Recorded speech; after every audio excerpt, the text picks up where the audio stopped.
Hello everyone, today we are going to discuss a chapter called Life Processes. It is the first chapter of biology but fifth chapter of science. Okay, so we are going to discuss this chapter in detail.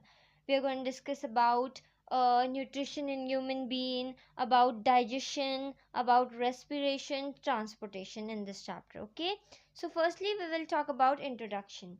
Do you know जो भी living organism होते हैं ना वो perform करते हैं certain basic functions ताकि वो लोग जिंदा रह सकें. ठीक है, अब वो क्या फंक्शन होते हैं जैसे कि growth, development, repair of body, energy production and survival. मतलब कि एक लिविंग ऑर्गेनिज्म में हम क्या देखते हैं, क्या क्या उसके फीचर्स होते हैं कि वो ग्रो करना चाहिए, राइट, उसको डेवलपमेंट शो करना चाहिए एंड उसकी बॉडी में टिश्यूज़ अच्छे से वर्क कर रहे हों ताकि उसकी जो बॉडी है वो रिपेयर हो पाए, राइट, एंड एनर्जी प्रोडक्शन भी होना चाहिए. तो ये कुछ एसेंशियल फंक्शंस हैं जिन्हें हम लाइफ प्रोसेसेस कहते हैं. Okay, without these life processes an organism can not survive. एक ऑर्गेनिज्म इन लाइफ प्रोसेसेस के बगैर सर्वाइव नहीं कर सकता. Okay, now what makes an organism living. अब एक ऑर्गेनिज्म लिविंग है या नहीं है हमें कैसे पता चलेगा, ये बहुत बेसिक क्वेश्चन है ऑल्दो बट स्टिल.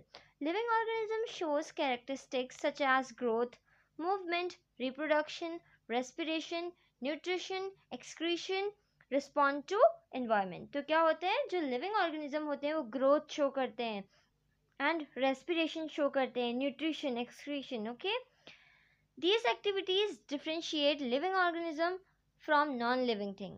ये क्या करती हैं, non living and living organisms में डिफरेंस शो करती है. ओके, नाउ अब आपके मन में ये क्वेश्चन आ रहा होगा कि ये लाइफ प्रोसेसेस है क्या, हमें तो अच्छे से समझ में नहीं आया.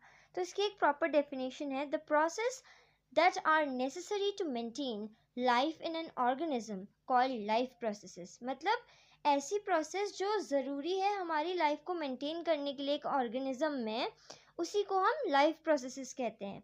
देखो, ट्रांसपोर्टेशन होता है ब्लड का, राइट. अगर हार्ट पंप नहीं करेगा तो क्या आप जिंदा रह पाओगे, नहीं. तो ये क्या है, एक लाइफ प्रोसेस है जो कि हमारे लिए बहुत ज़्यादा इम्पॉर्टेंट है. Okay, so the processes help organism to obtain energy, maintain body function, repair damaged cells, remove waste material. तो ये सारी प्रोसेसेस क्या करती हैं, एनर्जी को ऑब्टेन करने में हमारी हेल्प करती हैं एंड मेंटेन करने में हमारे बॉडी के फंक्शंस को, एंड जो भी हमारे सेल्स डैमेज हुए हैं उनको रिपेयर करने में हेल्प करती है एंड रिमूव करती है हमारे बॉडी से वेस्ट मटेरियल, जिसे हम क्या कहते हैं, एक्सक्रीशन. ओके, अब हम देखेंगे कि क्या क्या मेन लाइफ प्रोसेसेस हैं. ठीक है, the major life processes are nutrition. Nutrition मतलब फूड को ऑब्टेन करना. रेस्पिरेशन मतलब releasing energy from the food, right. जैसे हम लोग खाना खाते हैं तो क्या होता है, वो ब्रेक डाउन होता है जिसकी वजह से हमें एनर्जी मिलती है. एनर्जी किस फॉर्म में होती है, एटीपी के फॉर्म में. ठीक है, ये सब अभी हम डिटेल में पढ़ेंगे. ओके, एंड नेक्स्ट प्रोसेस देखो, ट्रांसपोर्टेशन. ट्रांसपोर्टेशन मतलब transport of materials inside the body. जैसे कि प्लांट्स में जाइलम एंड फ्लोएम के थ्रू फूड एंड वाटर क्या होता है, ट्रांसफ़र होता है, राइट. वैसे ही हमारे अंदर भी ब्लड ट्रांसफ़र होता है, तो ये होता है ट्रांसपोर्टेशन. ठीक है, नाउ एक्सक्रीशन. एक्सक्रीशन मतलब रिमूवल ऑफ वेस्ट प्रोडक्ट्स. हमारे इसमें वेस्ट प्रोडक्ट क्या होता है, यूरिन, एंड प्लांट्स में gum, resin etcetera. Okay, now importance of life processes. Life processes are important because they provide energy, help in growth and repairing, maintain internal balance, remove harmful waste, ensure survival of organism. तो ये life processes हमारे लिए बहुत ज़्यादा important है. क्यों, क्योंकि ये हमें एनर्जी प्रोवाइड करते हैं एंड ग्रोथ और रिपेयर करने में हेल्प करते हैं, हमारी बॉडी के इंटरनल बैलेंस को मेंटेन करने में हेल्प करते हैं, and of course harmful waste material को रिमूव करने में हेल्प करते हैं. ठीक है, एंड इंश्योर करते हैं कि जो एक ऑर्गेनिज्म है वो अच्छे से सर्वाइव कर पाए. ओके, नाउ अब ये आपको पता ही है non living and living thing में क्या डिफरेंस होता है, but still I am telling. Living organisms जो लाइफ प्रोसेसेस को परफॉर्म करते हैं, whereas non living things life process को परफॉर्म नहीं करते हैं. ओके, एंड लिविंग ऑर्गेनिज्म को ऑफ कोर्स सर्वाइव करने के लिए फूड चाहिए, बट नॉन लिविंग ऑर्गेनिजम्स को फूड की ज़रूरत नहीं होती. Okay, and living organism grow करते हैं एंड रिप्रोड्यूस भी करते हैं. ओके, बट जो नॉन लिविंग थिंग्स होती हैं वो क्या रिप्रोड्यूस कर सकती हैं? नहीं. एंड मूवमेंट शो कर सकती है नॉन लिविंग थिंग्स? नहीं. ठीक है, but living organism movement show करते हैं. ठीक है, अब हम पढ़ेंगे न्यूट्रिशन. न्यूट्रिशन क्या होता है? Nutrition is the process of taking food and utilising it by body for energy, growth and repair.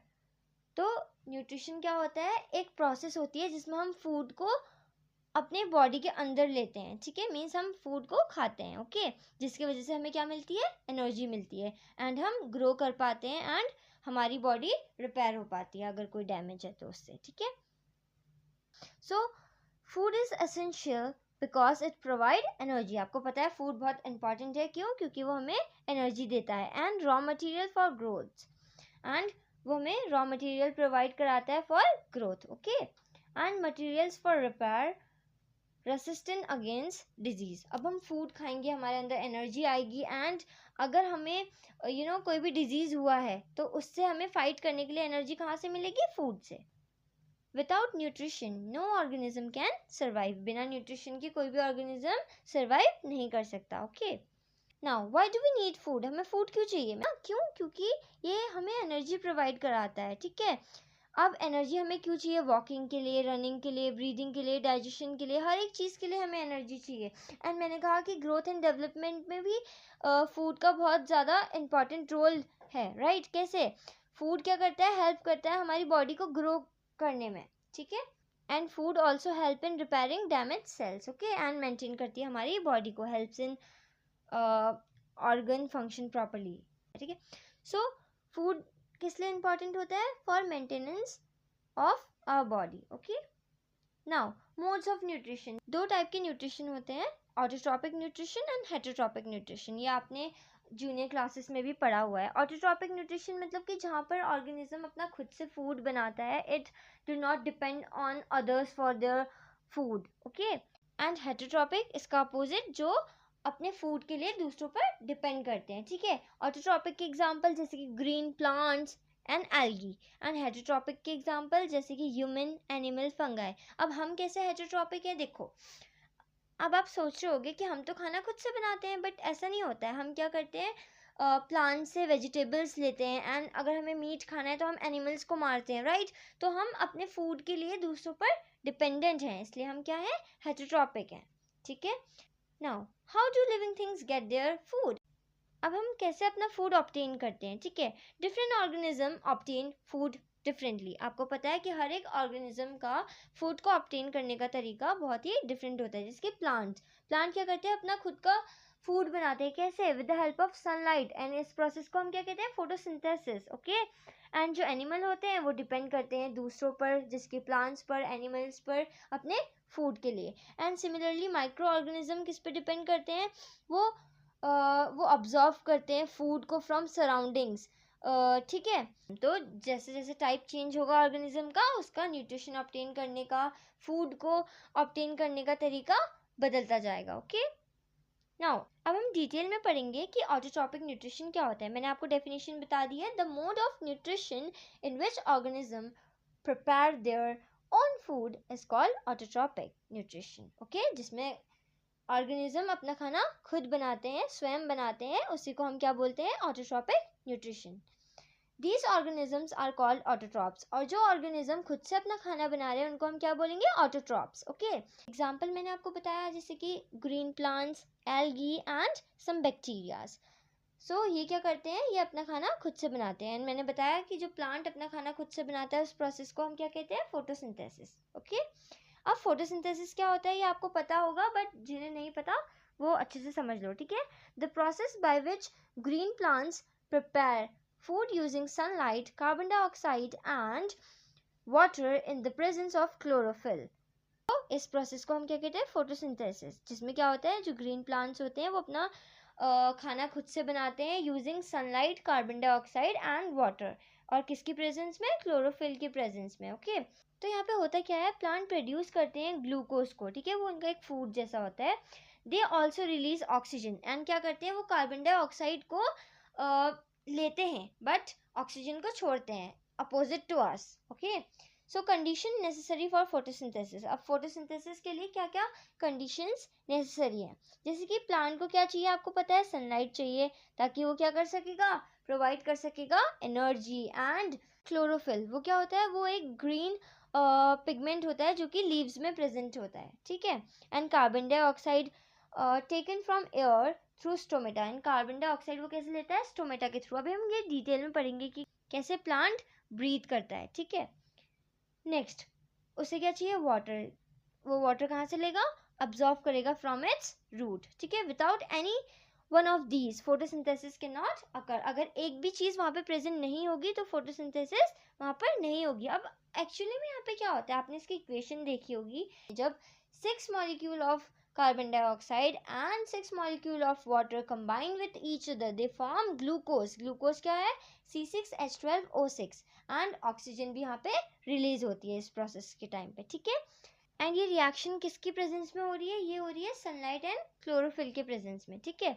अब CO2 आपको पता है कार्बन डाइऑक्साइड है, H2O वाटर है, C6H12O6 ग्लूकोज है, NO2 ऑक्सीजन है। It is too much basic, आपने chemistry पूरी पढ़ ली होगी आई थिंक, राइट। सो आप इसे अच्छे से समझ सकते हो, ठीक है। Now events in photosynthesis, photosynthesis में क्या होता है कि लाइट अब्जॉर्व की जाती है, ठीक है। क्लोरोफिल क्या करता है, लाइट को अब्जॉर्व करता है एंड कन्वर्ट करता है उस लाइट को इनटू केमिकल एनर्जी, ठीक है, एंड स्प्लिट कर देता है उस केमिकल एनर्जी को वाटर में, ओके। एंड फिर क्या होता है, last step reduction of carbon dioxide to carbohydrate. तो ये बहुत ज़्यादा इंपॉर्टेंट है, आपके प्री बोर्ड्स में पूछा जाता है, बोर्ड्स में तो उतना नहीं पूछा जाता बट स्टिल, ठीक है, कि 3 इवेंट्स होते हैं कि फर्स्ट क्लोरोफिल अब्जॉर्व करता है सनलाइट को, लाइट एनर्जी को, ओके, एंड फिर उस लाइट एनर्जी को कन्वर्ट करता है into chemical energy, then split कर देता है उस एनर्जी को वाटर में, ओके। देन क्या होता है, वहाँ पे रिडक्शन हो जाता है कार्बन डाइऑक्साइड का टू कार्बोहाइड्रेट्स, ओके। नाउ अब मैंने आपसे कहा था कि प्लांट जो है वो ब्रीथ करते हैं, वो कैसे ब्रीथ करते हैं, with the help of stomata. Stomata क्या होता है, ये एक टाइनी पोर होता है जो कि लीव्स में प्रेजेंट होता है, ठीक है। स्टोमेटास छोटे छोटे पोर्स होते हैं जो कहाँ पे प्रेजेंट होते हैं, लीव के सरफेस में, ठीक है। अब इसकी प्रॉपर डेफिनेशन देख लो, small pores present on the leaf surface are called stomata, ठीक है। अब हम देखेंगे कि इस स्टोमेटा का क्या फंक्शन होता है, तो ये हेल्प करता है इन एक्सचेंज ऑफ गैसेस, ठीक है, गैसेस के एक्सचेंज में ये हेल्प कराता है, एंड ये कार्बन डाइऑक्साइड को अंदर लेता है एंड ऑक्सीजन को बाहर छोड़ता है, and water lose through transpiration, and water कैसे लूज होता है, ट्रांसपीरेशन से। अब ट्रांसपीरेशन क्या होता है अभी हम आगे पढ़ेंगे, ठीक है। Stomata are control by guard cells, अब स्टोमेटा ओपन होगा या फिर क्लोज होगा, वो कौन कंट्रोल करता है, गार्ड सेल्स, ओके। नाउ अब हम डिटेल में पढ़ेंगे हेटेरोट्रॉपिक न्यूट्रिशन क्या होता है। हेटेरोट्रॉपिक न्यूट्रिशन मैंने आपको बताया, the mode of nutrition in which organism depend on other organism for their food. अब क्या है इसमें, जो ऑर्गेनिज्म होते हैं, ठीक है, वो दूसरों पर डिपेंड होते हैं फॉर देयर फूड, ये होता है हेटेरोट्रॉपिक न्यूट्रिशन, ठीक है। एग्जाम्पल देखो, ह्यूमन, एनिमल, फंगाई एंड कुछ bacterias, okay. Now types of heterotropic nutrition. Heterotropic nutrition भी 3 टाइप्स का होता है, holozoic nutrition, saprophytic nutrition and parasitic nutrition, ठीक है। होलोजोइक न्यूट्रिशन क्या होता है, जहाँ पे ऑर्गेनिज्म अपना फूड ईट करते हैं एंड डाइजेस्ट करते हैं उसको इंटरनली, ठीक है। जैसे कि ह्यूमन एंड अमीबा, हम क्या करते हैं, खाने को खाते हैं एंड हमारे बॉडी के अंदर वो डाइजेस्ट होता है, राइट। सिमिलरली जो सैप्रोफाइटिक न्यूट्रिशन होता है उसमें क्या होता है, जो ऑर्गेनिजम्स होते हैं वो डेड एंड डिकेड मैटर को खाते हैं, जैसे कि फंगाई, ओके। एंड जो पैरासिटिक न्यूट्रिशन होता है उसमें क्या होता है, जो ऑर्गेनिज्म होता है वो इट लिव्स इनसाइड और another organism and get their food. इसमें क्या होता है कि जो ऑर्गेनिज्म होता है वो किसी और ऑर्गेनिज्म के अंदर रहकर अपने फूड को ऑब्टेन करता है, जैसे कि टेपवर्म एंड कस्क्यूटा, ओके। अब हम इसको डिटेल में पढ़ेंगे कि होलोजोइक न्यूट्रिशन में होता क्या है। होलोजोइक न्यूट्रिशन मैंने आपको बताया एक मोड ऑफ न्यूट्रिशन होता है जिसमें organism ingest, digest and absorb करता है फूड को, ओके, ठीक है। अब देखो सेप्रोफाइटिक न्यूट्रिशन क्या होता है, organism feed on dead and decaying organic matter. तो ये ऐसे ऑर्गेनिज्म होते हैं जो कि फीड करते हैं on dead and decaying organic matter में, ठीक है। Dead and decade organic matter को ये कंज्यूम करते हैं, जैसे कि mushroom, bread modules, fungi, show करते हैं सेप्रोफाइटिक न्यूट्रिशन को, ठीक है। They secrete digestion enzyme outside the body, ठीक है। अब इसमें क्या क्या होता है, सबसे पहले इसमें इंजेशन होता है, फिर डाइजेशन होता है एंड देन अब्जॉर्प्शन होता है, ओके। जैसे कि यहाँ पे आप एग्जांपल देख सकते हो अमीबा का, ठीक है। अमीबा क्या करता है, पहले इंजेशन करता है, फिर वो डाइजेशन शो करता है, उसके बाद वो शो करता है आपका अब्जॉर्प्शन। वो क्या करते हैं, डाइजेस्टिव एंजाइम को आउटसाइड द बॉडी सिक्रीट करते हैं, ठीक है। नाउ पैरासिटिक न्यूट्रिशन क्या होता है, organism drives food from the another living organism, जहाँ पे एक ऑर्गेनिज्म दूसरे ऑर्गेनिज्म के अंदर रहकर अपने फूड को ऑब्टेन करता है, जैसे कि टेपवर्म, ठीक है, एंड लीच, कस्क्यूटा, कस्क्यूटा को हम अमरबेल भी कहते हैं, ठीक है। कस्क्यूटा क्या होता है, ये एक पैरासिटिक प्लांट होता है एंड इसमें क्लोरोफिल नहीं होता है, ठीक है, जिसकी वजह से ये अपना खुद का खाना नहीं बना पाता है, ओके। अब देखो पैरासाइट क्या होता है, पैरासाइट जो फूड को लेता है, और होस्ट कौन है, जो खाना दे रहा है, ठीक है। एग्जाम्पल मैंने आपको बता दिया। अब देखो different organism obtain food differently, मैंने आपको बताया था ना, जैसे कि अमीबा है वो फूड को अलग तरीके से लेता है, पैरामीशियम है वो फूड को अलग तरीके से लेता है, जैसे कि देखो amoeba use pseudopodia to engulf food.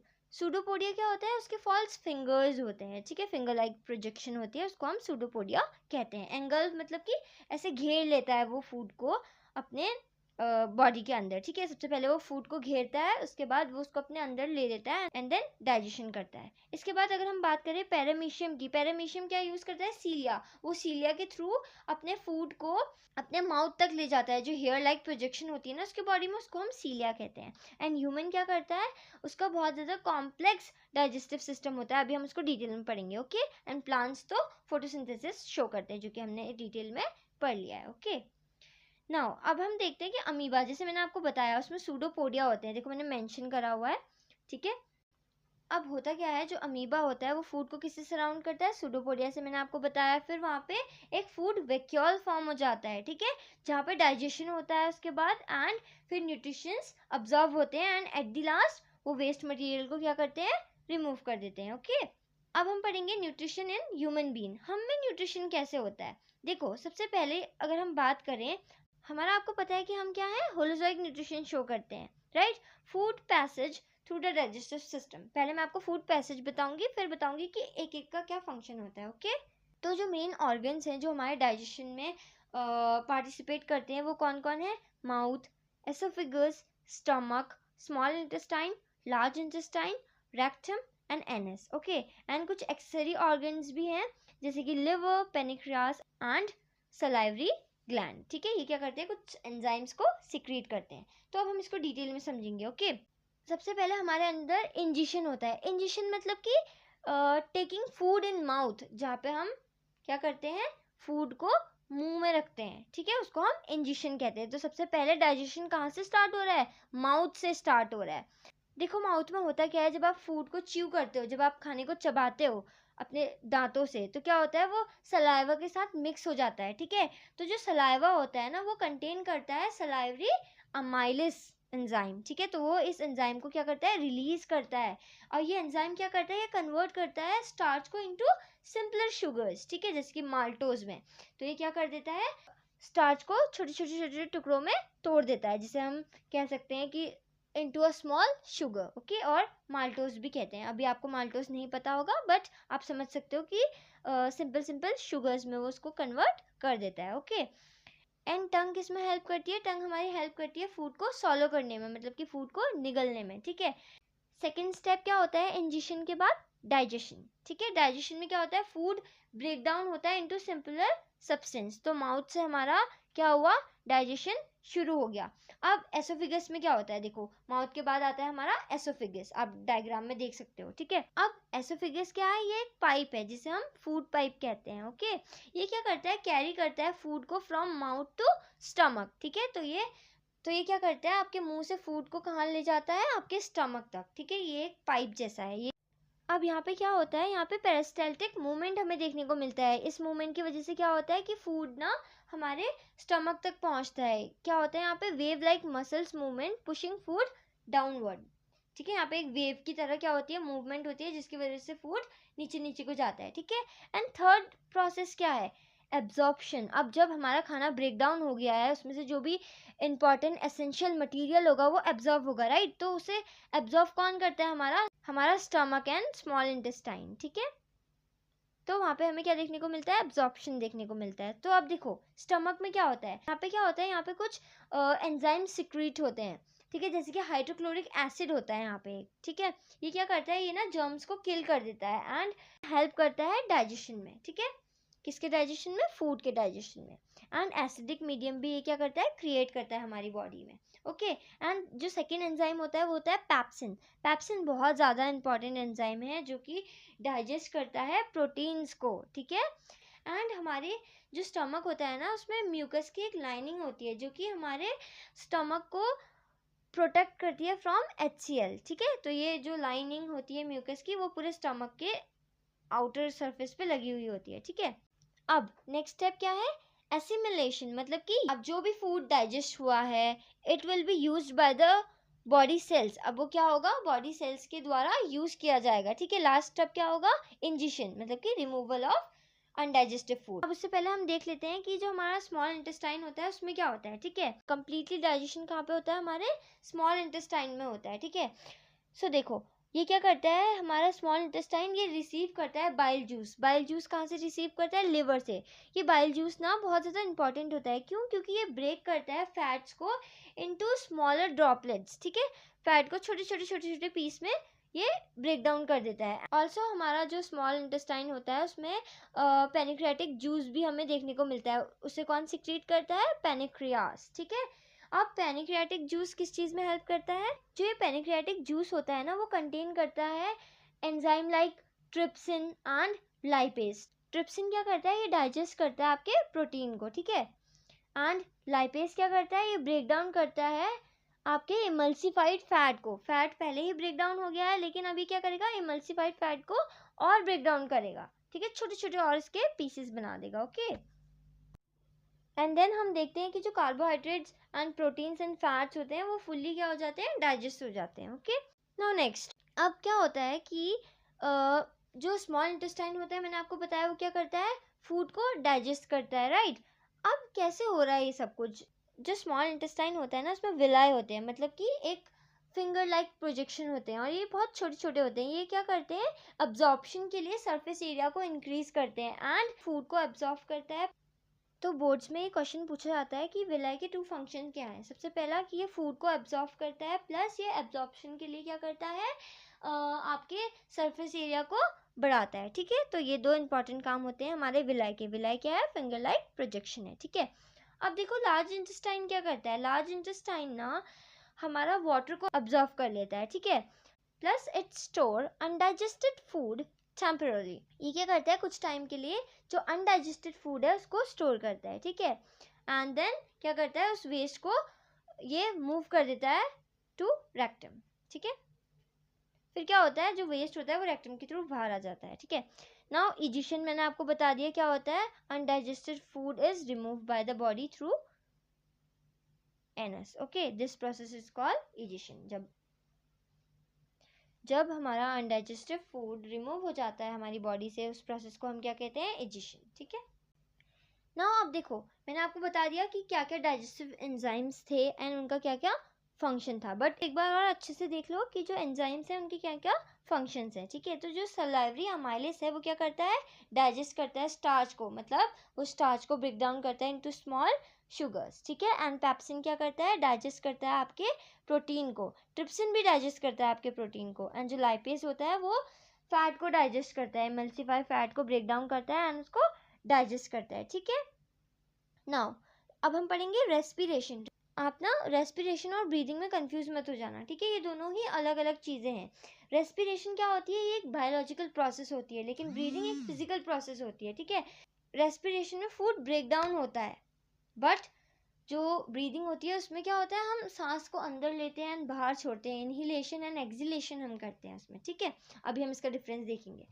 देखो रेस्पिरेशन क्या होती है? Respiration is the process of break down of food to release energy. तो क्या होती है? रेस्पिरेशन एक ऐसी प्रोसेस होती है जिसमें फूड ब्रेक डाउन होता है जिसकी वजह से एनर्जी रिलीज होती है, ठीक है।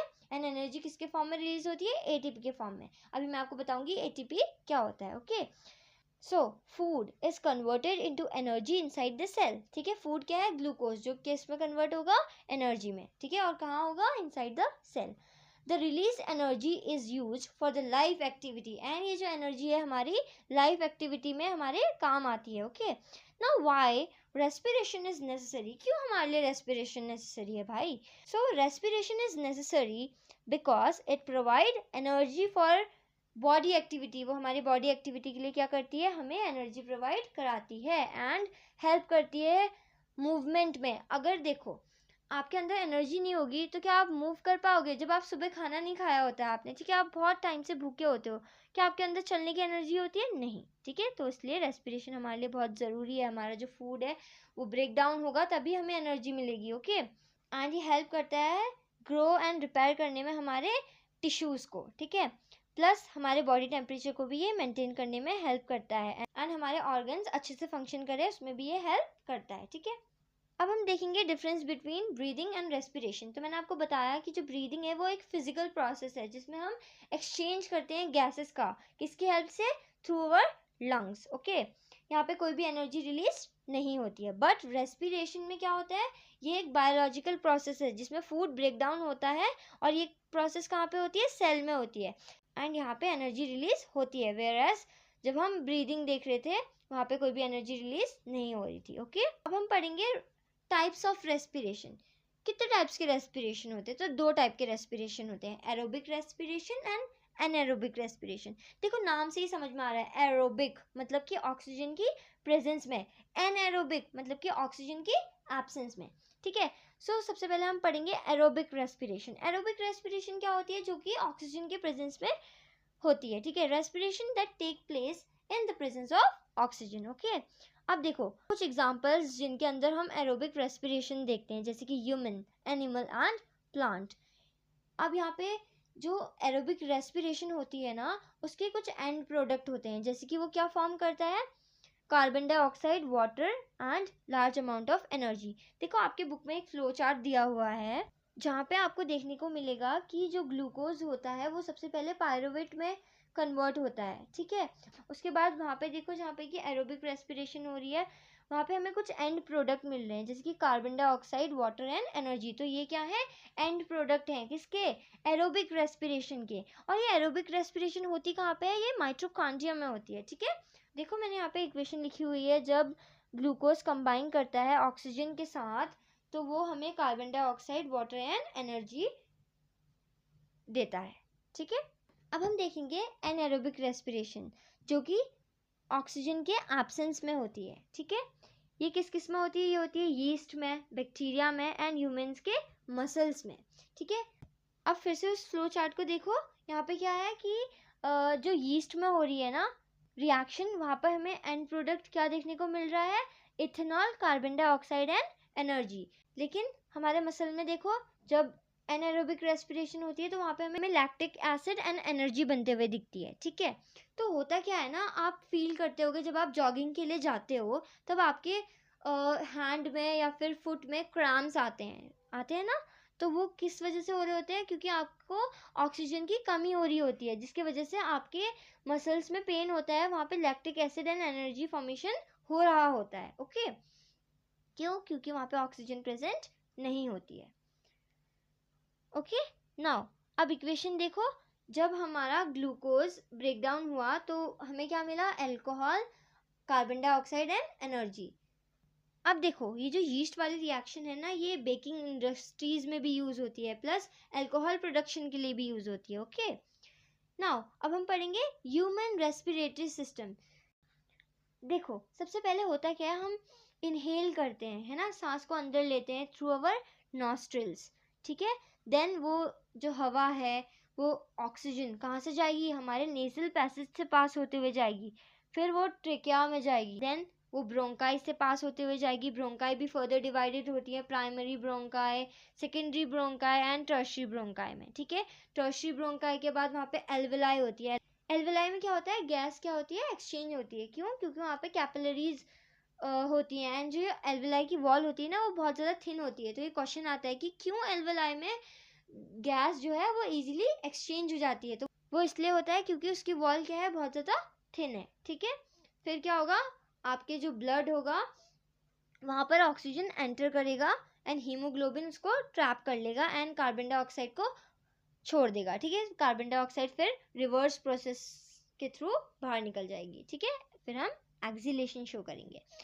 So how the breathing occurs, तो सबसे पहले क्या होता है, हम इनहेल करते हैं। तो इनहेलेशन के वक्त आप देखते होंगे कि जो आपके रिब्स हैं वो बाहर को आते हैं, आउटवर्ड आते हैं। वो क्या करते हैं, मूव करते हैं आउटवर्ड, मतलब कि बाहर को आते हैं। एंड जो आपका डायफ्राम है वो फ्लैट हो जाता है। ठीक है, एंड जो आपकी चेस्ट कैविटी है वो भी एक्सपैंड होती है एंड एयर आपके लंग्स में जाती है। ठीक है, लेकिन हम देखते हैं कि जो एक्सहेलेशन होता है उस टाइम पर हमारे जो रिब्स होते हैं वो डाउनवर्ड मूव करते हैं। ठीक है, और जो हमारा डायफ्राम होता है वो रिलैक्स हो जाता है, प्लस एयर हमारी बाहर आ जाती है। ठीक है, अब देखो कि हमारी गैस कैसे एक्सचेंज हो रही है लंग्स में। ठीक है, exchange of gases in lungs, oxygen enter in blood, oxygen क्या करता है, ब्लड में एंटर करता है and carbon dioxide leaves blood, carbon dioxide क्या होता है, ब्लड से बाहर आ जाता है।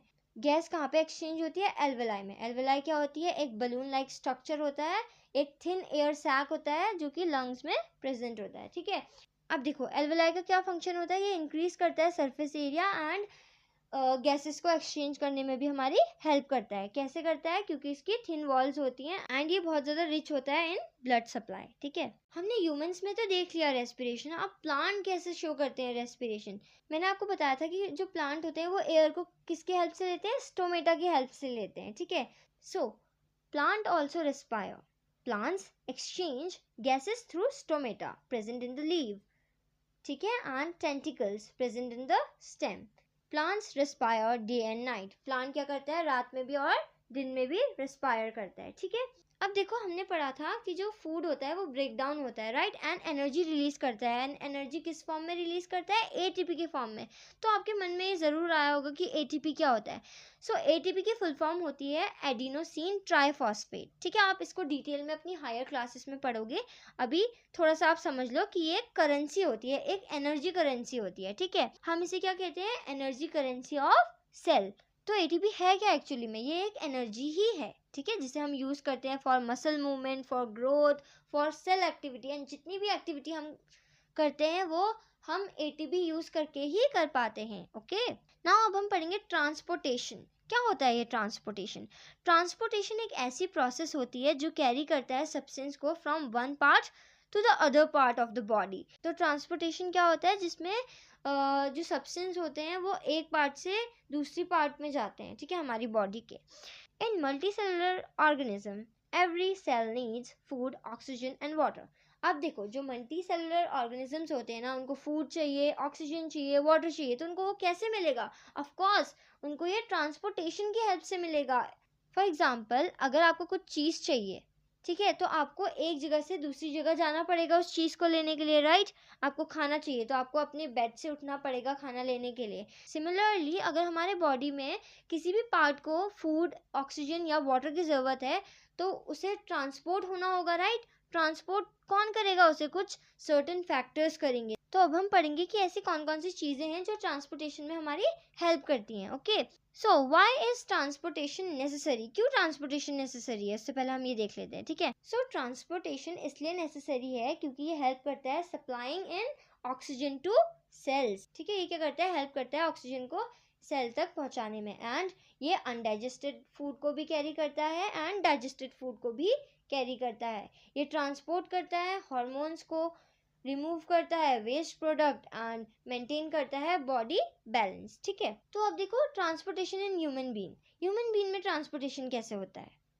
So human have double circulatory system in which blood passes through the heart twice in one complete cycle. तो हम में क्या होता है ना, हम ह्यूमंस में डबल सर्कुलेटरी सिस्टम होता है। ओके, डबल सर्कुलेटरी सिस्टम मतलब कि एक बार ऑक्सीजनेटेड ब्लड आता है एंड एक बार डीऑक्सीजनेटेड ब्लड, तो ये डबल सर्कुलेशन हो गया। ओके, सबसे पहले देखो flow of blood in human body. तो सबसे पहले क्या होता है, जो हमारे डीऑक्सीजनेटेड ब्लड होता है ना, आप यहाँ पे हार्ट के डायग्राम में भी देख सकते हो कि जो डीऑक्सीजनेटेड ब्लड होता है वो सबसे पहले वेना केवा से एंटर करता है। ठीक है, फिर वो कहाँ जाता है, वो राइट एट्रियम में जाता है, ठीक है। राइट एट्रियम के बाद वो राइट वेंट्रिकल में जाता है, लेकिन उससे पहले उसे पास होना होता है थ्रू वॉल्व्स, ठीक है। हमारे हार्ट में टोटल 4 वॉल्व्स होती हैं, ठीक है। सो सबसे पहली वॉल्व हमने कहाँ पे देखी, right atrium and right ventricle के बीच में, ठीक है। अब क्या होगा, जब डीऑक्सीजनेटेड ब्लड, ठीक है, तो ये एंटर करेगा राइट एट्रियम में, उसके बाद ये एंटर करेगा राइट वेंट्रिकल में, उसके बाद ये पल्मोनरी आर्टरी के थ्रू हमारे लंग्स में चला जाएगा। क्यों, क्योंकि जो लंग्स है वो रिमूव करेंगे कार्बन डाइऑक्साइड को एंड ऑक्सीजन हमारे ब्लड में ऐड करेंगे, मतलब कि यहाँ पे हमारा डीऑक्सीजनेटेड ब्लड कन्वर्ट हो जाएगा इनटू ऑक्सीजनेटेड ब्लड, ठीक है। अब क्या होगा, अब आपका जो पल्मोनरी वेन है ना, वो ऑक्सीजनेटेड ब्लड को कैरी करेगी एंड उसको कहाँ ले जाएगी, लेफ्ट एट्रियम तक ले जाएगी, ठीक है। लेफ्ट एट्रियम के बाद आपका ऑक्सीजनेटेड ब्लड कहाँ जाएगा, लेफ्ट वेंट्रिकल में, and left atrium and left ventricle के बीच में भी क्या है, हमारी एक वॉल्व है, ठीक है।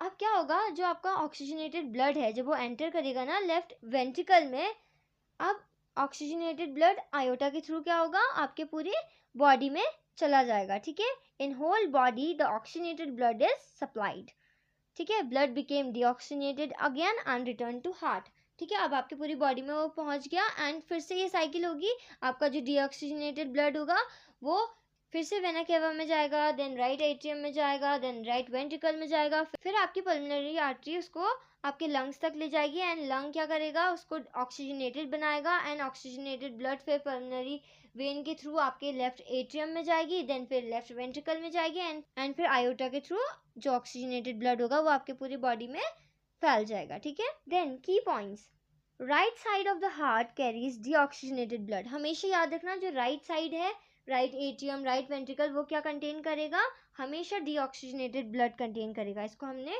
ब्लू से रिप्रेजेंट किया हुआ है, ठीक है। एंड जो लेफ्ट साइड है वो किसको कैरी करेगा, ऑक्सीजनेटेड ब्लड को। लेफ्ट साइड में left atrium and left ventricle आ गया, ठीक है।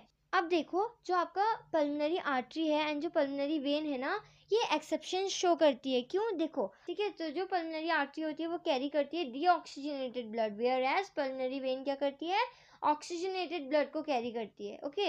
अब देखो, जो आपका हार्ट है ना, उसके बीच में एक लाइनिंग है, उसे हम बोलते हैं सेप्टम। ये क्या करती है, ये आपके ऑक्सीजनेटेड एंड डीऑक्सीजनेटेड ब्लड को मिक्स होने से प्रिवेंट करती है, ठीक है। तो ये बहुत ज़्यादा इंपॉर्टेंट है।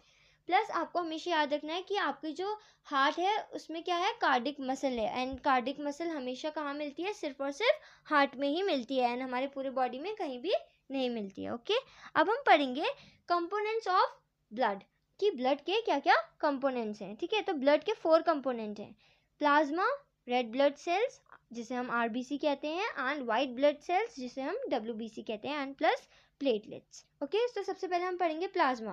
प्लाज्मा क्या होता है, ये एक लिक्विड पार्ट होता है ब्लड में, ठीक है, जो क्या करता है, ट्रांसपोर्ट करता है फूड को, हार्मोन को, कार्बन डाइऑक्साइड को एंड वेस्ट मटेरियल को, एंड ये येलो कलर का होता है, पेल येलो कलर का, ठीक है। अब देखो, रेड ब्लड सेल्स आपको पता है, आरबीसीज, जो क्या करती हैं, कैरी करती हैं ऑक्सीजन को एंड कंटेन करती हैं हीमोग्लोबिन। हीमोग्लोबिन के वजह से ही इसका कलर क्या होता है, रेड होता है, एंड हीमोग्लोबिन क्या करता है, बाइंड करता है ऑक्सीजन के साथ, ठीक है।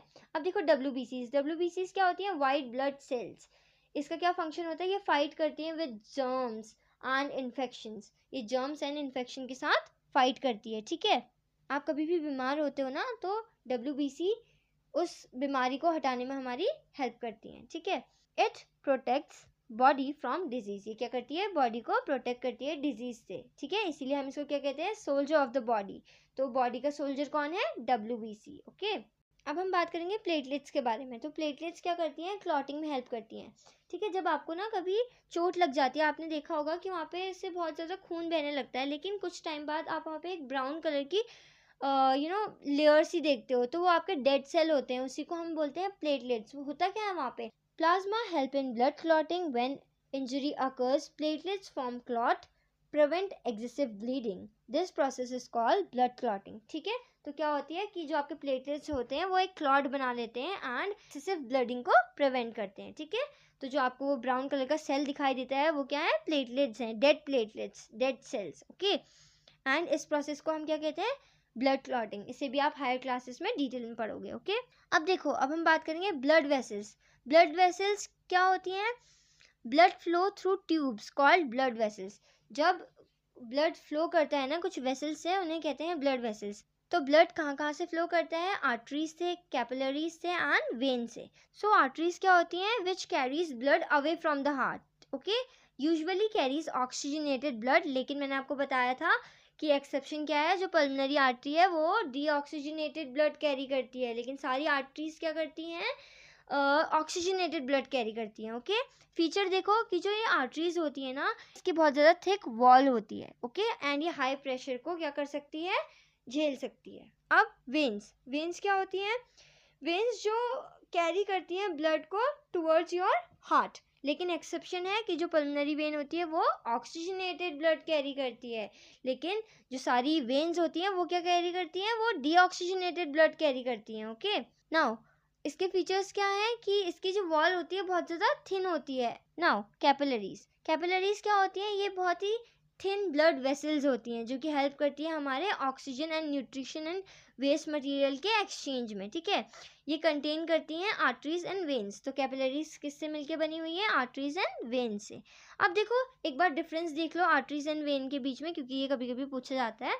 ठीक है, जो आर्टरीज होती हैं वो कैरी करती हैं ब्लड को away from the heart, whereas जो वेन्स होती हैं वो ब्लड को टुवर्ड्स द हार्ट ले जाती हैं। ठीक है, आर्टरीज के पास थिक वॉल होती है, लेकिन वेन्स के पास थिन वॉल होती है। ठीक है, एंड आर्टरीज में हाई प्रेशर हमें देखने को मिलता है, लेकिन वेन्स में लो प्रेशर देखने को मिलता है। आर्टरीज के यहाँ पे कोई भी वॉल्व प्रेजेंट नहीं होती है, लेकिन वेन्स के यहाँ पे वॉल्व्स प्रेजेंट होती हैं। ओके, अब हम देखेंगे कि लिम्फ। सो लिम्फ एक बहुत इंपॉर्टेंट टॉपिक है, तो इसे अच्छे से समझना। Lymph is a colourless fluid form from plasma. तो लिम्फ क्या है? एक कलरलेस फ्लूइड है जो किससे बना है? प्लाज्मा से। ओके, ये क्या करता है? ये कैरी करता है आपके फैट्स को फ्रॉम इंटेस्टाइन। ठीक है, आपके इंटेस्टाइन में जितना भी फैट है उसको ले जा लेता है। ठीक है, एंड फाइट भी करता है ये आपके इन्फेक्शन से। ठीक है, एंड ये क्या करता है? रिटर्न करता है एक्स्ट्रा फ्लूइड को टू ब्लड। जो भी एक्स्ट्रा फ्लूइड होता है, इंपॉर्टेंट फ्लूइड होता है एक्स्ट्रा वाला, वो उसको क्या करता है? ब्लड में सिक्रीट आउट कर देता है। ठीक है, and lymph contain white blood cells. अब देखो हमने पढ़ा कि जो वाइट ब्लड सेल्स होती हैं वो किससे फाइट करती हैं? आपके डिजीज से फाइट करती हैं। और हमने ये भी देखा कि जो लिम्फ है वो भी फाइट करता है इन्फेक्शन से। मतलब लिम्फ में क्या प्रेजेंट है? आपके वाइट ब्लड सेल्स। ओके, आपको पता है कि ब्लड प्रेशर किससे मेजर करते हैं ह्यूमंस में? उसे करते हैं स्पिग्मोमीनोमीटर से। ठीक है, तो देखो हमने ह्यूमंस में तो देख लिया कि ट्रांसपोर्टेशन कैसे होता है। अब हम देखेंगे ट्रांसपोर्टेशन इन प्लांट। क्या क्या ट्रांसपोर्ट करता है प्लांट? वो वाटर ट्रांसपोर्ट करता है, वो मिनरल्स को ट्रांसपोर्ट करता है, एंड फूड भी ट्रांसपोर्ट करता है। ठीक है, अब वो कैसे कर रहा है वो हम समझेंगे। ठीक है, तो ट्रांसपोर्टेशन के लिए जो प्लांट होता है वो यूज करता है जाइलम एंड फ्लोएम। जाइलम क्या करता है? वो वाटर को ट्रांसपोर्ट करता है, वहीं जो फ्लोएम है वो फूड को ट्रांसपोर्ट करने में हेल्प करता है। सो ट्रांसपोर्टेशन इन वाटर को हम डिटेल में पढ़ते हैं। तो होता क्या है कि जो प्लांट होता है वो अब्जॉर्व करता है वाटर को फ्रॉम इट्स रूट। ठीक है, एंड जो जाइलम टिश्यूज होते हैं ना, वो क्या करते हैं? वो उस वाटर को एक पार्ट से दूसरे पार्ट तक पहुंचाते हैं। ठीक है, तो सबसे पहले रूट से जब आपका वाटर को जाइलम ने खींचा, वो सबसे पहले कहाँ जाएगा? स्टेम में। स्टेम के बाद वो कहाँ जाएगा? लीव्स में। ठीक है, अब जो हमारा वाटर ट्रांसपोर्ट होता है ना, वो ये सिर्फ यूनिडायरेक्शनल होता है। देखो, this upward movement is called ascent of sap. तो इसीलिए हम इसको असेंट ऑफ सैप कहते हैं। ठीक है, अब हम देखेंगे ट्रांसपोर्टेशन ऑफ फूड। ठीक है, इन प्लांट्स। तो यहाँ पे क्या होता है? यहाँ पे देखो आपको पता है कि फूड कहाँ पे प्रिपेयर होता है? लीव में प्रिपेयर होता है। फ्लोएम क्या करता है? उसको ट्रांसपोर्ट करता है एक पार्ट से दूसरे पार्ट तक। इसको हम क्या कहते हैं? ट्रांसलोकेशन। ठीक है, ये डेफिनेशन याद रखना, अभी मैं आपको डिटेल में बताऊंगी। ठीक है, तो यहाँ पे क्या हो रहा है? जो फूड है वो मूव कर रहा है लीव से through other part of the plants. Okay, अब एक और इम्पॉर्टेंट वर्ड को ध्यान रखना, ट्रांसपीरेशन। ये क्या होता है? जहाँ पर लॉस होता है water from the leave through stomata in the form of droplets. ठीक है, तो उसे हम ट्रांसपीरेशन कहते हैं। ठीक है, अब हम इसको डिटेल में पढ़ते हैं कि ट्रांसपोर्टेशन होता क्या है। Transportation is the process by which food, water, minerals, gases and other substance are carried from one part of the body to another part of plant and animal। ठीक है, तो होता क्या है यहाँ पे कि जो फूड होता है, वाटर होता है, मिनरल होता है, गैसेस होती हैं, वो क्या होती हैं, एक पार्ट से दूसरे पार्ट तक जाती हैं। इस प्रोसेस को हम कहते हैं ट्रांसपोर्टेशन। आपको याद रखना है, ये डेफिनेशन बहुत ज़्यादा इंपॉर्टेंट है, ठीक है। सिमिलरली अब हम बात करेंगे ट्रांसपीरेशन की। ट्रांसपीरेशन में क्या होता है, इसमें लॉस होता है वाटर का, ठीक है। Transpiration is the loss of the water in the form of water vapours. किसके फॉर्म में, वाटर वेपर्स के फॉर्म में, from the aerial part of the plants mainly through stomata present on the leaf. तो stomata में से, ठीक है। देखो डिफरेंस देखो ट्रांसपोर्टेशन एंड ट्रांसपीरेशन में। ट्रांसपोर्टेशन में सब्सटेंस मूव करते हैं फ्रॉम एक पार्ट से दूसरे पार्ट, लेकिन ट्रांसपीरेशन में लॉस होता है किसका, वाटर का।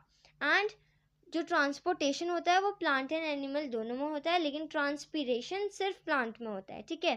ट्रांसपोर्टेशन क्या होता है, ट्रांसपोर्टेशन इंक्लूड करता है आपका food, water, oxygen and waste material का ट्रांसपोर्टेशन। वहीं अगर हम बात करें ट्रांसपीरेशन का, तो इसमें सिर्फ वाटर लॉस होता है, ठीक है। अब ट्रांसपोर्टेशन किसकी हेल्प से होता है, it takes place through blood vessels, xylem and phloem, whereas जो ट्रांसपीरेशन होता है वो किसकी हेल्प से होता है, मेनली थ्रू स्टोमेटा, ओके।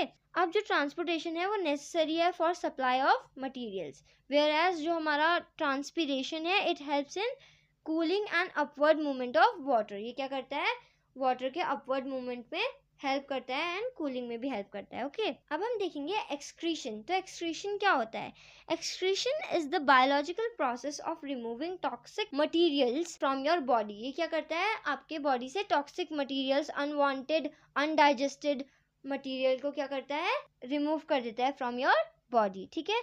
अब देखो, अब वो अनवांटेड मटेरियल्स क्या क्या हैं, वो है urea, carbon dioxide, excessive water, salt, ठीक है। अब देखो कि जो एक्सक्रीशन है ना वो क्यों ज़रूरी होता है। Excretion is necessary because it helps in removing toxic material substance, ठीक है। तो ये क्या करता है, टॉक्सिक सब्सटेंस को रिमूव करने में हमारी हेल्प करता है, प्लस ये मेंटेन करता है हमारा वाटर बैलेंस हमारी बॉडी में, ठीक है। एंड ये मेंटेन करता है सॉल्ट के बैलेंस को भी, ओके। आपको पता है कि हमारी बॉडी में वाटर एंड सॉल्ट का बैलेंस होना बहुत ज़्यादा ज़रूरी होता है, okay. And it also helps in preventing the body cells from damage and keeps body healthy. और ये क्या करता है, हेल्प करता है हमारी बॉडी को हेल्दी रहने में। यहाँ पे मैंने मेंशन किया हुआ है kidney, ureter, urinary bladder and urethra, ये एक्सक्रीशन में इन्वॉल्व होते हैं। इसको अभी हम डिटेल में पढ़ेंगे, ठीक है। सो अब देखो हम देखेंगे एक्सक्रीशन इन ह्यूमन बीइंग।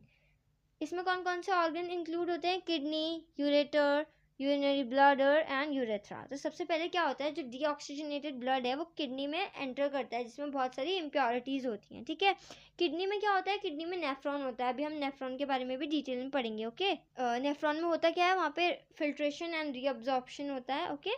फिर क्या होता है, यूरिन यूरेटर में जाता है, यूरेटर के बाद यूरिनरी ब्लैडर में जाता है एंड फिर यूरेथ्रा के थ्रू हमारे बॉडी के बाहर आ जाता है, ठीक है। तो सबसे पहले होता क्या है कि जो रीनल आर्टरी होती है ना, जो ब्लू कलर की है वो रीनल आर्टरी है, ठीक है। वो क्या करती है, वो इम्प्योर ब्लड को लेकर आती है, ठीक है। इम्प्योर ब्लड में क्या क्या है, उसमें है आपका urea, excessive water and salts, ठीक है। तो ये इसको लेकर आती है किडनी तक।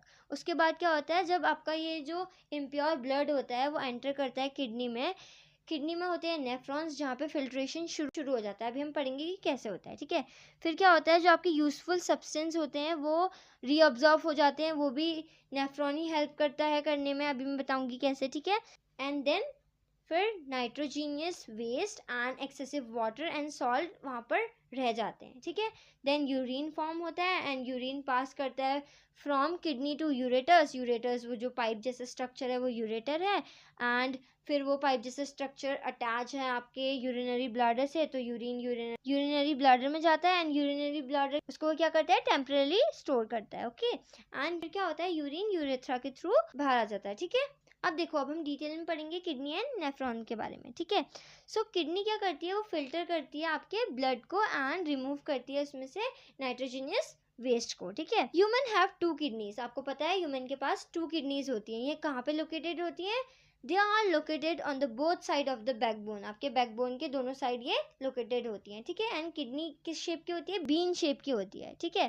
Kidney helps in maintaining water balance and salt balance. तो किडनी किस में हेल्प करती है, आपके वाटर और सॉल्ट के बैलेंस में, प्लस ये अनवांटेड मटेरियल को भी बाहर निकाल देती है। ठीक है, अब हम पढ़ेंगे नेफ्रॉन के बारे में। तो नेफ्रॉन क्या होता है? Nephron is a structural and the functional unit of kidney. इसे याद रखना क्योंकि बहुत बच्चे नेफ्रॉन एंड न्यूरॉन में कंफ्यूज हो जाते हैं। ठीक है, तो न्यूरॉन एंड नेफ्रॉन दोनों अलग अलग चीज़ें हैं। ठीक है, नेफ्रॉन हमारी किडनी में होती है। ओके, सो क्या हो रहा है यहाँ पे? So each kidney contain millions of nephron. ठीक है, हर एक kidney millions of nephron contain करती है, तभी ये फिल्ट्रेशन तो जल्दी जल्दी हो पाता है। ओके, सो ये नेफ्रॉन क्या करता है? ये फिल्टर करता है ब्लड को, रिमूव करता है वेस्ट मटेरियल को एंड फॉर्म करता है यूरिन को। अब देखो मैंने यहाँ पे फिगर लगाया हुआ है, यहाँ पे मैंने मेंशन किया है कि एफरेंट आर्टरी है, यहाँ पे ग्लूमेरस है एंड बोमिन कैप्सूल है। पीसीटी को हम कहते हैं proximal convoluted tubule and DCT को हम कहते हैं डिस्टल कॉन्वोल्यूटेड टिब्यूल। आप इसको हायर क्लासेस में पढ़ोगे। ओके, सो ये पीसीटी एंड डीसीटी किस में हेल्प करते हैं? हमारे रीअब्जॉर्प्शन में हेल्प करते हैं। एंड यहाँ पे कलेक्टिंग डक्ट भी होती है जो कलेक्ट करती है यूरिन को। ओके, सो देखो होता क्या है यहाँ पे कि यूरिन फॉर्मेशन अकर इन 3 स्टेप। यूरिन फॉर्मेशन 3 स्टेप में होता है। सबसे पहले फिल्ट्रेशन होता है, जो ब्लड है ना वो फिल्टर होगा। कहाँ पे फिल्टर होगा? आपके बोमन कैप्सूल में होगा। बोमन कैप्सूल के वहाँ पे क्या है? ग्लोमेरुलस है, तो वहाँ पर हमारा जो ब्लड होगा वो फिल्टर हो जाएगा। होता क्या है कि जो ब्लड के मॉलिक्यूल्स होते हैं वो बहुत ज़्यादा बड़े होते हैं, तो वो इस आपके ग्लोमेरुलस से बाहर नहीं आ पाते, लेकिन जो वेस्ट मटेरियल होता है जैसे कि यूरिया वगैरह वो बाहर आ जाते हैं। ठीक है, फिर यहाँ पर अगर आपके जो यूरिन फॉर्म हुआ है, जो वेस्ट मटेरियल बचा हुआ है, अगर उसमें कुछ एसेंशियल सब्सटेंस रह गए जैसे कि ग्लूकोज, अमीनो एसिड एंड कुछ major salts and some amount में अगर वाटर रह गया है तो वो रीअब्जॉर्ब हो जाएगा। वो रीअब्जॉर्ब कहाँ पे होगा? वो होगा आपके पीसीटी एंड डीसीटी में। ठीक है, अब लास्ट स्टेप यहाँ पे क्या होता है? यहाँ पे सिक्रीशन होता है। सिक्रीशन किसका? यूरिन का। कि यूरिन क्या कंटेन करता है? यूरिन कंटेन करता है आपका urea, excessive water, salts and other nitrogenous waste. ठीक है, अब देखो अगर किसी की किडनी खराब हो जाएगी तो हम क्या करेंगे? तो उस टाइम पर क्या होता है, एक आर्टिफिशियल किडनी का हम यूज करते हैं जिसे हम बोलते हैं हीमोडायलिसिस। तो हीमोडायलिसिस क्या होता है? Haemodialysis is a medical process used to remove waste product and excessive water from the blood when kidney stop functioning properly. तो यहाँ पे क्या होता है? ये हेल्प करता है हमारे वेस्ट मटेरियल को रिमूव करने में, यूरिन को रिमूव करने में, जब हमारी किडनी अच्छे से वर्क नहीं कर रही होती है। ठीक है, तब हम इसका यूज करते हैं। ठीक है, इस मशीन को हम डायलिसिस मशीन कहते हैं। तो ये एक्ट करती है एक किडनी की तरह। ठीक है, haemodialysis is used when kidney fails to filter the blood. जब किडनी फेल हो जाती है ब्लड को फिल्टर करने में, तब हम इसका इस्तेमाल करते हैं। Harmful waste start accumulating in blood। अगर हम इसे यूज नहीं करेंगे तो क्या होगा? हमारा जो हार्मफुल वेस्ट है उसका accumulation शुरू हो जाएगा, right? And excessive salts and water भी रिमूव नहीं होंगे। सो इस कंडीशन में हमारी जो किडनी है वो फेल हो जाती है, इसलिए हम इसका यूज करते हैं। देखो अगर वेस्ट रिमूव नहीं होगा किडनी में से तो ये बहुत ज़्यादा डेंजरस हो सकता है, इसलिए हम आर्टिफिशियल किडनी यूज़ करते हैं। लेकिन ये भी उतनी अच्छी नहीं होती है। क्यों? देखो अब किडनी क्यों फेल होती है? क्योंकि किडनी में fail due to high blood pressure. अगर आपका हाई ब्लड प्रेशर है तो आपकी किडनी फेल हो सकती है। ठीक है, किडनी फेलियर देखने को मिल सकता है हमें।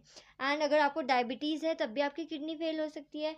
अगर आपकी किडनी में कोई इन्फेक्शन है या फिर इंजरी है तब भी आपकी किडनी फेल हो सकती है। ठीक है, किसी डिजीज़ की वजह से भी किडनी आपकी फेल हो सकती है। किडनी फेलियर में होता क्या है? Urea is not remove, urea remove नहीं हो पाता है, प्लस वाटर भी अक्यूमुलेट हो जाता है आपकी बॉडी में, एंड ब्लड क्या होता है? बहुत ही टॉक्सिक बन जाता है। ठीक है, तो इसीलिए हम हीमोडायलिसिस यूज करते हैं। अब हम देखेंगे कि जो डायलिसिस मशीन है ना वो कैसे वर्क करती है। ठीक है, सो फर्स्ट स्टेप क्या होता है? Blood is taken out from the patient body through the tube. एक ट्यूब की हेल्प से हम पेशेंट में से ब्लड को निकालते हैं। एंड सेकेंड स्टेप क्या होता है? फिर आपका जो ब्लड होता है वो डायलिसिस मशीन में एंटर करता है। ठीक है, a special membrane filters urea, extra salt, excessive water. तो क्या करती है यहाँ पे ये मशीन? इसमें एक स्पेशल मेम्ब्रेन होती है जो कि फिल्टर कर देती है यूरिया को and extra salts and extra water को। ठीक है, but useful substance remain in blood. लेकिन देखो हर चीज़ का एक वो होता है ना, नुकसान होता है। तो हीमोडायलिसिस मशीन का क्या नुकसान है कि वो हमारे जो एसेंशियल मटेरियल्स हैं उनका रीअब्जॉर्प्शन कर ही नहीं पाती है। वो जो इंपॉर्टेंट मटेरियल्स होते हैं वो आपके यूरिया ही रह जाते हैं, ठीक है। तो ये इसका डिसएडवांटेज है। ओके, नाउ थर्ड स्टेप में क्या होता है, जो क्लीन ब्लड होता है उसको पेशेंट की बॉडी में रिटर्न कर दिया जाता है एंड इस प्रोसेस को हम रिपीट करते रहते हैं, ठीक है। अब हम देखेंगे difference between renal kidney and artificial kidney, ठीक है। बहुत ज़्यादा इंपॉर्टेंट है, देख लो, इसलिए मैंने लिखा है कि जो रीनल किडनी होती है ना, मतलब आपकी रियल किडनी, सो रीनल किडनी क्या है, आपकी नेचुरल बॉडी ऑर्गन है, राइट। लेकिन जो आर्टिफिशियल किडनी है वो क्या है, एक मशीन है जो किसने बनाई है, ह्यूमन ने। एंड जो रीनल किडनी है वो वर्क करती है कंटिन्यूअसली फॉर 24 आवर, लेकिन जो आर्टिफिशियल किडनी है वो वर्क करती है ड्यूरिंग डायलिसिस सेशन। अगर किसी का हम ब्लड प्योरीफाई कर रहे हैं तभी वो वर्क करती है, ओके। एंड आपकी जो रीनल किडनी है वो फिल्टर करती है ब्लड को नेचुरली, बट जो आर्टिफिशियल किडनी होती है वो फिल्टर करती है ब्लड को आर्टिफिशियली, ठीक है। रीनल किडनी में हम देखते हैं कि जो एसेंशियल मटेरियल्स होते हैं, सब्सटेंस होते हैं, वो रीअब्जॉर्ब हो जाते हैं, राइट। बट आर्टिफिशियल किडनी में हमें ये देखने को नहीं मिलता, ठीक है। Maintenance of hormone and body balance भी हमें देखने को मिलता है रीनल किडनी के केस में, बट आर्टिफिशियल में हम ये नहीं देखते। It can not produce hormones, ठीक है। Plus no external support needed, renal kidney को क्या कोई एक्सटर्नल सपोर्ट चाहिए, नहीं, बट जो आर्टिफिशियल किडनी होती है उसको एक्सटर्नल सपोर्ट की जरूरत होती है, ठीक है। नाउ अब हम देखेंगे कि एक्सक्रीशन प्लांट में कैसे होता है। प्लांट्स भी एक्सक्रीशन करते हैं, तो प्लांट्स में हम देखते हैं कि वो भी रिमूव करते हैं अपने वेस्ट प्रोडक्ट्स को, ठीक है। वो कैसे रिमूव करते हैं, थ्रू स्टोमेटा, ठीक है। स्टोमेटा के थ्रू वो गैसेस रिमूव करते हैं, ऑक्सीजन रिमूव करते हैं, ठीक है। तो जो प्लांट्स होते हैं ना वो भी एक्सक्रीशन शो करते हैं। ये कैसे शो करते हैं, through stomata, through leave, through storage in vacuoles and through secretion, ठीक है। अब देखो स्टोमेटा से कैसे शो करते हैं, वो रिमूव करके गैसेस को, ठीक है। एंड आप देखते हो ना जो येलो येलो लीव्स होती हैं वो गिर जाती है प्लांट में से, तो वो अपना वेस्ट प्रोडक्ट को एक्सक्रीट कर रहे होते हैं, ठीक है। अब देखो वैक्यूल्स में कैसे होता है, वो क्या करते हैं, हार्मफुल सब्सटेंस को स्टोर करते हैं। अब सिक्रीशन, सिक्रीशन के थ्रू वो कैसे वेस्ट मटेरियल को एक्सक्रीट आउट करते हैं, सिक्रीशन जैसे कि रेजिन्स वो निकालते हैं, गम्स वो निकालते हैं, राइट। आपने देखा होगा पहाड़ों में बहुत ज़्यादा रेजिन हमें देखने को मिलता है। तो ये प्लांट्स क्या कर रहे होते हैं, अपने वेस्ट प्रोडक्ट को इनके थ्रू रिमूव कर रहे होते हैं, ठीक है। Plant remove oxygen, carbon dioxide and excessive water, तो प्लांट क्या करता है, रिमूव करता है ऑक्सीजन को, कार्बन डाइऑक्साइड को एंड एक्सेसिव वाटर को, ठीक है। Some waste are stored in bark, fruits and leave, कुछ इनका क्या होता है, वेस्ट मटेरियल स्टोर हो जाता है बार्क में, फ्रूट में एंड लीव में, तो ये भी इनके क्या है, एक्सक्रीटरी प्रोडक्ट हैं, ठीक। अब देखो excretion between plants and animal, plants में क्या होता है, कोई भी स्पेशल एक्सक्रीटरी ऑर्गन नहीं होता है, लेकिन एनिमल में वेल डेवलप्ड एक्सक्रीटरी सिस्टम होता है। प्लांट्स में वेस्ट रिमूव हो जाता है थ्रू स्टोमेटा एंड लीव, लेकिन एनिमल में क्या होता है, किडनी रिमूव करती है वेस्ट को, ठीक है। प्लांट्स में वेस्ट स्टोर होता है टिश्यू के अंदर एंड एनिमल्स में वेस्ट रिमूव हो जाता है एज यूरिन, ठीक है। So that's all for today, thanks for watching and do like, share and subscribe.